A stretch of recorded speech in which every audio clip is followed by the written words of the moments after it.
Hello everyone, आज के इस वीडियो में हम डिस्कस करेंगे कोऑर्डिनेट ज्योमेट्री फ्रॉम क्लास 9। तो क्लास 9 में आप कोऑर्डिनेट ज्योमेट्री बिल्कुल बिगिनिंग से पढ़ते हो, स्टार्टिंग से पढ़ते हो। मैंने एक और वीडियो बनाया था जो थोड़ा सा एडवांस था, जो कि आप क्लास 10th में जाके पढ़ते हो, जहां पे आप पढ़ते हो डिस्टेंस फार्मूला के बारे में और सेक्शन फार्मूला के बारे में।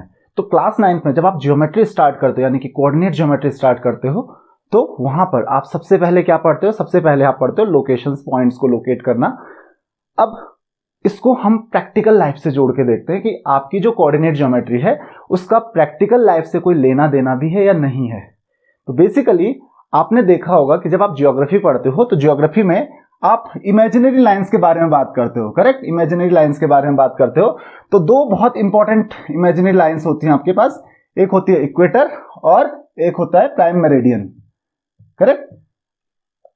और सेम ऐसे ही चीज हम कोऑर्डिनेट ज्योमेट्री में भी पढ़ते हैं। तो बेसिकली ये लाइंस किस काम की होती हैं? ये लाइंस यूज आती हैं, ये लाइन काम आती हैं किसी भी जगह को लोकेट करने के लिए। होता क्या है कि अगर आपने देखा होगा कि दो अलग अलग लाइंस होती हैं, दो अलग अलग टाइप की लाइंस होती हैं। एक होती है आपकी लैटिट्यूड इस तरीके से और दूसरे होते हैं लॉन्गिट्यूड्स, करेक्ट? इनके लिए अलग अलग वैल्यूज होते हैं, इनके अलग अलग कोऑर्डिनेट्स होते हैं, अलग अलग लॉन्गिट्यूड और अलग अलग लैटिट्यूड। और अगर मुझे किसी भी पॉइंट को लोकेट करना है, मान लेते हैं मुझे इस पॉइंट को लोकेट करना है, तो इस पॉइंट के लिए मैं क्या करूंगा? इस पॉइंट का लैटिट्यूड बताऊंगा, इस पॉइंट का लॉन्गिट्यूड बताऊंगा। जहां पे लॉन्गिट्यूड और लैटिट्यूड दोनों इंटरसेक्ट करते हैं वो पॉइंट मुझे मिल गया। तो देखिए कितना इजी हो जाता है इस चीज को लोकेट करना, किसी भी पॉइंट को लोकेट करना।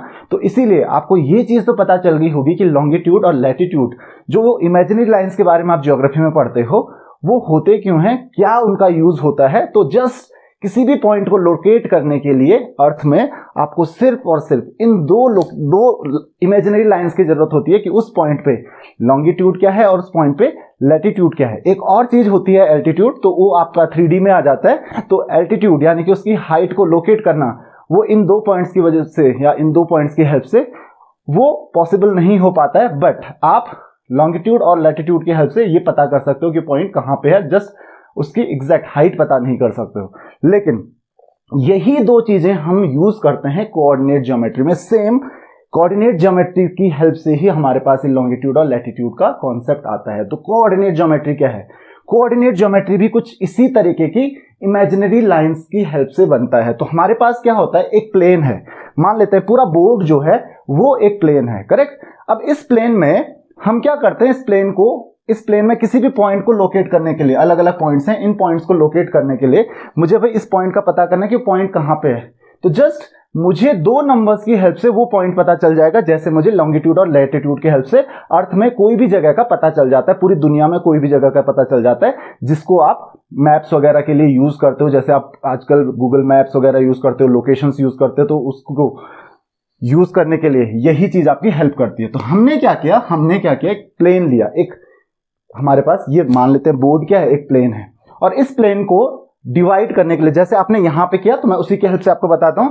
इसको हमने कर दिया 4 पार्ट्स में डिवाइड, दो लाइंस की हेल्प से। जैसे यहां पे होती हैं दो लाइंस, एक होता है आपका प्राइम मेरिडियन और एक होता है इक्वेटर। तो जहां पे ये दोनों पॉइंट्स मिलते हैं, जहां पे दो इमेजिनरी लाइंस मिलती हैं, इस लाइन को हम कहते हैं एक्स एक्सिस, इस दूसरी लाइन को हम कहते हैं वाई एक्सिस। और जहां पे ये दोनों इंटरसेक्ट करते हैं, जैसे प्राइम मेरिडियन और इक्वेटर मीट करते हैं, जिनके लॉन्गिट्यूड और लैटिट्यूड उस पॉइंट के क्या होते हैं, 0 0, यानी कि यहाँ पे x की जो वैल्यू होगी 0 होगी, y की जो वैल्यू होगी 0 होगी। तो जैसे लॉन्गिट्यूड और लैटिट्यूड होता है, वैसे यहाँ पे x एक्सिस और y एक्सिस होते हैं।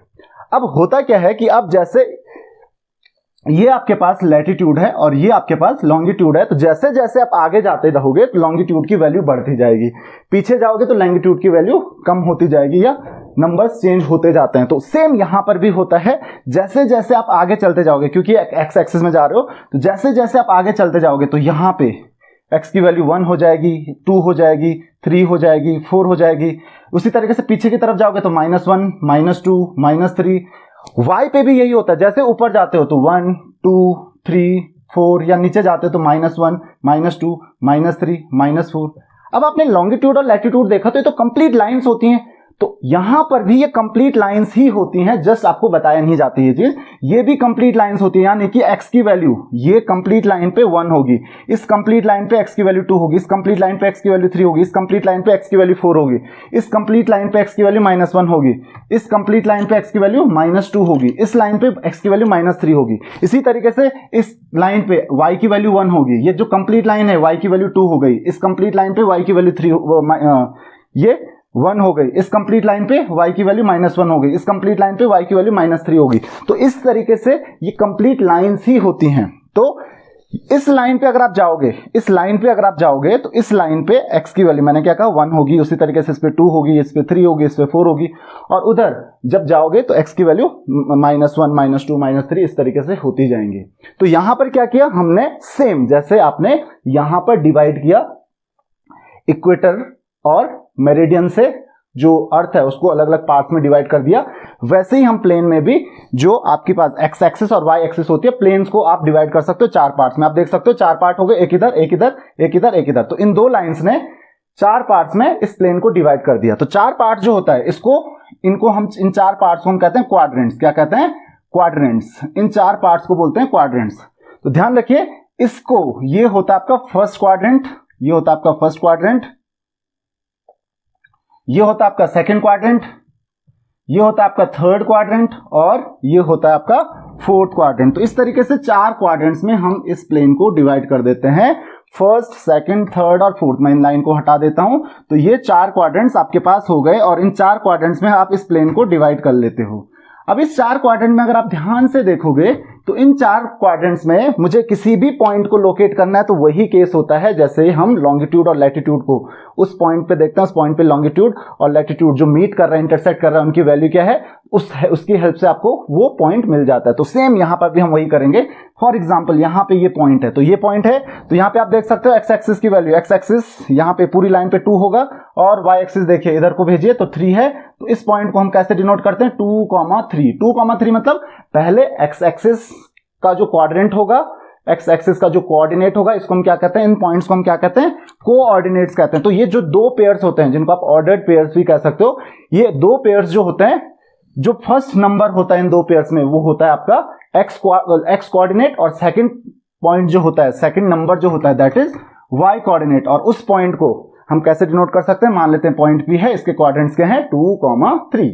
तो 2 और 3 ये 2 नंबर से आप किसी भी पॉइंट को पूरे प्लेन पे लोकेट कर सकते हो। तो इतना इजीली आप हर पॉइंट का पता कर सकते हो। मतलब मुझे एक प्लेन पे किसी भी पॉइंट का पता करना है, उसके लिए मुझे कुछ नहीं चाहिए, जस्ट 2 नंबर चाहिए। और सेम यही चीज आपकी पूरी अर्थ के लिए होती है, आपको सिर्फ 2 नंबर चाहिए होते हैं, एक लॉन्गिट्यूड और एक लैटिट्यूड। वैसे यहाँ पे भी आपको सिर्फ मैथ्स में भी आपको सिर्फ 2 नंबर चाहिए होते हैं, एक उसका एक्स कोऑर्डिनेट और एक उसका वाई कोऑर्डिनेट। जैसे लैटिट्यूड और लॉन्गिट्यूड होते हैं, वैसे ही आपके एक्स कोऑर्डिनेट और वाई कोऑर्डिनेट भी काम करते हैं।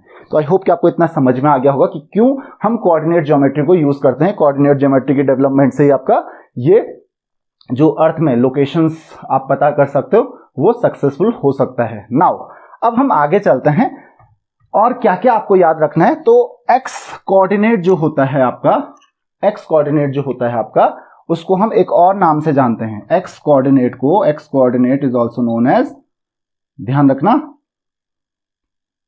उसको हम एक और चीज से जानते हैं, इसको हम कहते हैं एब्सिसा। क्या कहते हैं? एब्सिसा। और जो आपका y कोऑर्डिनेट होता है, y कोऑर्डिनेट जो होता है आपका, उसको हम कहते हैं ऑर्डिनेट। तो अगर कभी x कोऑर्डिनेट और y कोऑर्डिनेट की जगह पे ये 2 वर्ड्स आ गए, एब्सिसा एंड ऑर्डिनेट, तो समझ जाना abscissa means x coordinate and ordinate means उसका y कोऑर्डिनेट। अब देखिए, आपके पास अलग अलग सी चीजें पूछी जाती हैं कि पॉइंट है, अगर आप एक्स एक्सिस की बात करो तो एक्स एक्सिस पे आप देख लीजिए, एक्स एक्सिस पे इस पूरी लाइन पे, क्योंकि y की वैल्यू देखो क्या है, यहाँ पे 0 है, तो इस पूरी लाइन पे एक्स एक्सिस पे y की वैल्यू क्या होगी? 0 होगी। इस पे y की वैल्यू 1 हो जाएगी। तो ध्यान रखना कि जब एक्स एक्सिस पे, जब हम एक्सिस पे चलते हैं, तो एक्स एक्सिस पे y कोऑर्डिनेट जो होगा वो 0 होगा, यानी कि एक्स एक्सिस पे जो आपका ऑर्डिनेट होगा वो 0 होगा। उसी तरीके से जब आप यहां पे जाते हो y एक्सिस पे, आपको पता है y से इधर जाते हैं तो x की वैल्यू 1 2 3 बढ़ती जाती है, और उधर जाते हैं तो -1 -2 -3 होती जाती है। लेकिन अगर आप पूरी y एक्सिस की बात करें तो पूरी y एक्सिस पे x की वैल्यू क्या रहेगी, 0 रहेगी। तो ये चीज हमेशा ध्यान रखिए कि x एक्सिस पे जो आपका y कोऑर्डिनेट है वो 0 रहेगा, क्योंकि x एक्सिस से ऊपर जाते हो आप तो y कोऑर्डिनेट बढ़ता जाता है, नीचे जाते हो तो y कोऑर्डिनेट कम होता जाता है।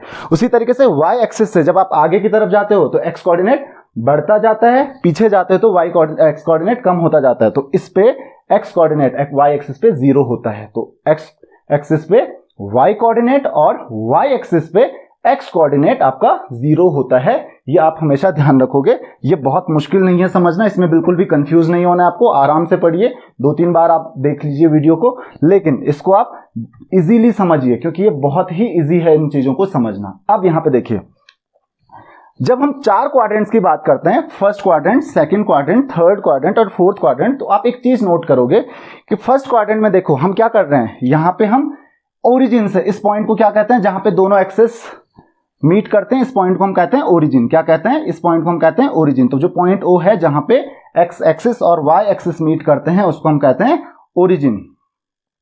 नाउ इस ओरिजिन से जब आप फर्स्ट क्वाड्रेंट में जा रहे हो तो फर्स्ट क्वाड्रेंट में जाने के लिए देखिए आपको क्या करना पड़ेगा, आगे भी जाना पड़ेगा और ऊपर भी जाना पड़ेगा। तो इसका मतलब यहां पे आपका x कोऑर्डिनेट भी बढ़ेगा और आप ऊपर भी जा रहे हो तो y कोऑर्डिनेट भी बढ़ेगा। तो यहां पे आप देख सकते हो कि यहां पे देखिए x की वैल्यू भी, इस पॉइंट को देखिए, इस पॉइंट को 2 लाइन से मीट कीजिए तो इस पॉइंट पे देखिए x की वैल्यू भी पॉजिटिव होगी और y की वैल्यू भी पॉजिटिव होगी। तो ध्यान रखना फर्स्ट क्वाड्रेंट पे क्या होगा, आपका x भी पॉजिटिव होगा और y भी पॉजिटिव होगा। ध्यान रखिए x और y दोनों पॉजिटिव होंगे अगर आप फर्स्ट क्वाड्रेंट की बात करते हो।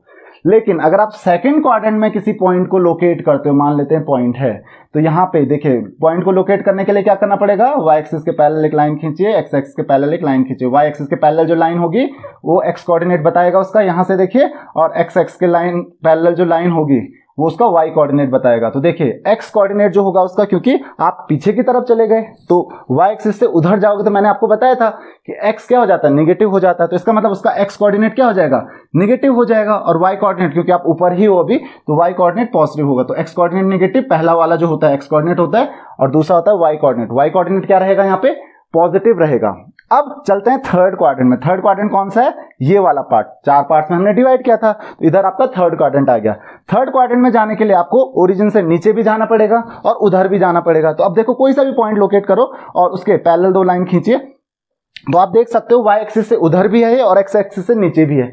क्योंकि x एक्सिस से नीचे है तो y कोऑर्डिनेट ऑलरेडी नेगेटिव हो जाएगा, और y कोऑर्डिनेट से लेफ्ट हैंड साइड में, क्योंकि राइट हैंड साइड में जो y एक्सिस है उसके राइट हैंड साइड में x की वैल्यू पॉजिटिव होती है, लेफ्ट में नेगेटिव होती है, और x एक्सिस के ऊपर y पॉजिटिव होता है, x एक्सिस के नीचे जो y है वो नेगेटिव होता है। तो x एक्सिस के नीचे भी हैं और y एक्सिस से लेफ्ट में भी हैं। तो इसका मतलब यहाँ पे आप देख ही सकते हो कि अगर आप ड्रॉ करोगे तो दोनों वैल्यूज, जो y की वैल्यू है वो भी नेगेटिव है और x की वैल्यू वो भी नेगेटिव है, तो दोनों वैल्यूज क्या आ जाती हैं, नेगेटिव आ जाती हैं। और इसी तरीके से अगर आप फोर्थ क्वाड्रेंट में चलते हो, फोर्थ क्वाड्रेंट में मैं जाता हूं यहां से, फोर्थ क्वाड्रेंट में कोई भी पॉइंट ले लीजिए, तो फोर्थ क्वाड्रेंट में देखिए क्योंकि आप y एक्सिस से आगे आ गए यानी कि राइट में आ गए, तो राइट में x एक्सिस पॉजिटिव होता है, लेकिन x एक्सिस से अभी भी नीचे हो। नीचे जाने का मतलब क्या हुआ, y कोऑर्डिनेट जो होगा आपका वो नेगेटिव हो जाएगा। तो इसका मतलब क्या हुआ, x कोऑर्डिनेट जो होगा वो पॉजिटिव होगा लेकिन y कोऑर्डिनेट नेगेटिव होगा। तो इस तरीके से आप बहुत इजीली याद कर सकते हो। कैसे याद रखोगे, फर्स्ट क्वाड्रेंट दोनों positive, second quadrant x negative y positive, third quadrant दोनों negative, and fourth quadrant x positive y negative. तो आप नेगेटिव का ध्यान रखिए, कौन होता है, फर्स्ट क्वाड्रेंट में कोई भी नेगेटिव नहीं होता है, सेकंड क्वाड्रेंट में सिर्फ x नेगेटिव होता है, थर्ड क्वाड्रेंट में दोनों नेगेटिव हो जाते हैं, फोर्थ क्वाड्रेंट में केवल y नेगेटिव होता है। तो ये चीज ध्यान रखोगे। अब आपको किसी भी पॉइंट के कोऑर्डिनेट दिए हुए तो आप उससे क्वाड्रेंट का पता कर सकते हो, कैसे, उसके साइन से। अब मान लेते हैं आपको मैंने एक पॉइंट दिया, आपको बोला है कि 2,4 ये कौन से क्वाड्रेंट में आता है, तो आप देख रहे हो दोनों पॉजिटिव हैं, इसका मतलब फर्स्ट क्वाड्रेंट में आएगा। आपको बोल दिया -2,4, तो देखो x नेगेटिव है y पॉजिटिव है, इसका मतलब ये आएगा सेकंड क्वाड्रेंट में। अगर आपको दिया हुआ है -2, सपोज, तो ये थर्ड क्वाड्रेंट में आ जाएगा क्योंकि दोनों नेगेटिव हैं। और अगर आपको दिया हुआ है जैसे 2, -4 या 6, -4, तो ये क्या हो जाएगा आपका फोर्थ क्वाड्रेंट में हो जाएगा, क्योंकि x पॉजिटिव है और y नेगेटिव है। तो आप जस्ट वैल्यूज का साइन देख के आप पता कर सकते हो कि कौन पॉजिटिव है और कौन नेगेटिव है, उससे आप पता कर सकते हो कि कौन से क्वाड्रेंट में वो पॉइंट आएगा। नाउ अब एक और चीज है, क्या होगा अगर आपको ये कोऑर्डिनेट्स दिए हुए हैं 0 0, x भी 0 और y भी 0, तो मैंने क्या कहा था, x और y दोनों 0 कहां पर होते हैं, वो होते हैं बिल्कुल ओरिजिन पे। तो इसका मतलब जो पॉइंट आपको दिया है वो किसी क्वाड्रेंट में नहीं है, वो कहां पर है, x वहां वो है ओरिजिन पे। ध्यान रखिए वो ओरिजिन पे जहां पे x और y एक्सिस जो दोनों हैं ये इंटरसेक्ट करती हैं। तो ये 0 0 किसके कोऑर्डिनेट्स हो जाएंगे, ओरिजिन के। ओरिजिन के कोऑर्डिनेट्स क्या हो जाएंगे, 0 0 हो जाएंगे, x की वैल्यू भी 0, y की वैल्यू भी 0। उसी तरीके से अगर मैंने बोला, सपोज मैंने बोला 0 1, अब देखिए 0 1 का मतलब क्या हुआ कि x की जो वैल्यू है वो 0 है और y की वैल्यू क्या है, 1 है, मतलब y कोऑर्डिनेट उसका 1 है, x कोऑर्डिनेट 0 है। मैंने आपको एक चीज बताई थी कि x कोऑर्डिनेट 0 कब होता है, x कोऑर्डिनेट 0 होता है y एक्सिस पे। ध्यान रखिए कौन सा, y एक्सिस पे आपका x कोऑर्डिनेट 0 हो जाएगा और y कोऑर्डिनेट क्या है उसका 1 है। तो इसका मतलब अगर x कोऑर्डिनेट 0 है तो वो पॉइंट हमेशा y एक्सिस पर ही होगा। अगर इस तरीके से दे दिया 2, 0 यानी y कोऑर्डिनेट 0 दे दिया, इसका मतलब पॉइंट कहां पे होगा, x एक्स पे। x एक्स पे 2 है और y पे 0 है, तो कहां पे आएगा पॉइंट, यहां पे आएगा। तो पॉइंट को लोकेट करना तो बहुत आसान है। तो अगर x देखिए क्या समझे आप, अगर साइन से आप पता कर सकते हो पॉजिटिव नेगेटिव से कि कौन से क्वाड्रेंट में होगा, तो 3 केसेस बनते हैं, या तो वो पॉइंट किसी क्वाड्रेंट में होगा या तो ओरिजिन होगा। ओरिजिन क्या होता है 0, 0, करेक्ट। x एक्सिस भी उसका x कोऑर्डिनेट भी 0 होता है, y कोऑर्डिनेट भी 0 होता है। और तीसरा केस क्या हो सकता है कि वो जो पॉइंट है वो ओरिजिन या फिर किसी क्वाड्रेंट में ना होके वो कहां पर है, वो है किसी एक्सिस पे। x एक्सिस पे वो पॉइंट हो सकता है, इस लाइन पे वो पॉइंट हो सकता है, इस लाइन पे वो पॉइंट हो सकता है। तो अगर इस लाइन पे वो पॉइंट है, यानी कि अगर वो x एक्सिस पे पॉइंट है, तो x एक्सिस पे अगर पॉइंट होगा तो ध्यान रखिए उसका y कोऑर्डिनेट हमेशा 0 रहेगा, और अगर y एक्सिस पे वो पॉइंट है तो उसका x कोऑर्डिनेट हमेशा 0 रहेगा। तो चलिए एक बार फिर से देख लेते हैं आज हमने क्या क्या सीखा। आज हमने सीखा कि किस तरीके से आप किसी भी पॉइंट को लोकेट करते हैं। ये x एक्सिस है, इधर होता है आपका x डैश यानी कि नेगेटिव x एक्सिस, यहाँ पे आपका होता है ओरिजिन, ये होता है आपका y पॉजिटिव y एक्सिस, और इधर नेगेटिव y एक्सिस जिसको आप डिनोट करते हो y डैश से। और इसके अलावा ये होता है आपका फर्स्ट क्वाड्रेंट, क्योंकि ये जो दो लाइंस होती हैं, जो दो एक्सेस होती हैं, वो क्या करती हैं, इस पूरे प्लेन को 4 पार्ट्स में डिवाइड कर देती हैं, first, second, third and fourth. कैसे चलना है, सीधे सीधे मत चले जाना, 1 2 3 4 मत कर देना, ये जाना है हमको क्लॉकवाइज। कहां से कैसे जाना है, सॉरी एंटी क्लॉकवाइज, फर्स्ट फिर घूमते हुए सेकंड फिर थर्ड एंड फिर फोर्थ। हमने और क्या सीखा कि फर्स्ट क्वाड्रेंट में दोनों x और y दोनों पॉजिटिव होते हैं, सेकंड क्वाड्रेंट में x नेगेटिव होता है, y पॉजिटिव होता है, थर्ड क्वाड्रेंट में दोनों नेगेटिव होते हैं, और फोर्थ क्वाड्रेंट में x पॉजिटिव होता है और y नेगेटिव होता है। ये चीज हमने सीखी। तो साइन से आप पता कर सकते हो कि कहां पर कौन सा पॉइंट होगा, कौन से क्वाड्रेंट में होगा। इसके अलावा और क्या हमने आज सीखा, इसके अलावा एक और चीज हमने सीखी कि अगर पॉइंट का कोई कोऑर्डिनेट 0 है, अगर दोनों कोऑर्डिनेट 0 हैं तो कौन सा पॉइंट होगा, वो होगा ओरिजिन 0, 0। अगर पॉइंट है x एक्सिस पे तो x एक्सिस पे उसका y कोऑर्डिनेट 0 होगा, x कोऑर्डिनेट 0 नहीं होगा। जैसे आपको बोला है 0, -2, तो यहां पे देखिए 0, -2 या y कोऑर्डिनेट 0 है तो ये होना चाहिए -2, 0। तो -2, 0 अगर यहाँ पे है तो इसका मतलब x की वैल्यू -2 है, तो यहाँ पे कहीं होगी, और y की वैल्यू 0 है तो y की वैल्यू मैंने आपको बताया था इस पूरी लाइन पे y की वैल्यू 0 होती है, इस पूरी लाइन पे x की वैल्यू 0 होती है। तो अगर x कोऑर्डिनेट 0 है तो वो पॉइंट जरूर y एक्सिस पर ही कहीं पे होगा, और अगर y की वैल्यू 0 है तो वो पॉइंट x एक्सिस पर ही कहीं होगा। तो इस तरीके से आप किसी भी पॉइंट को लोकेट कर सकते हो। आई होप कि आपको इतना समझ में आ गया होगा कि किस तरीके से पॉइंट्स को आप देख सकते हो, x एक्सिस, y एक्सिस या ओरिजिन पे या फिर किसी क्वाड्रेंट पे पता कर सकते हो उस पॉइंट का। So this is all in this lecture. Next lecture में हम लाइंस के बारे में बात करेंगे कि किस तरीके से आप लाइन ड्रॉ करते हो किसी भी प्लेन में। So this is all in this lecture. अगर आपकी कोई भी क्वेरीज हैं, कोई भी डाउट्स हैं, तो आप मुझे कमेंट्स, फेसबुक, इंस्टाग्राम कहीं पर भी क्वेश्चंस पूछ सकते हैं। So see in the next lecture. Thank you very much.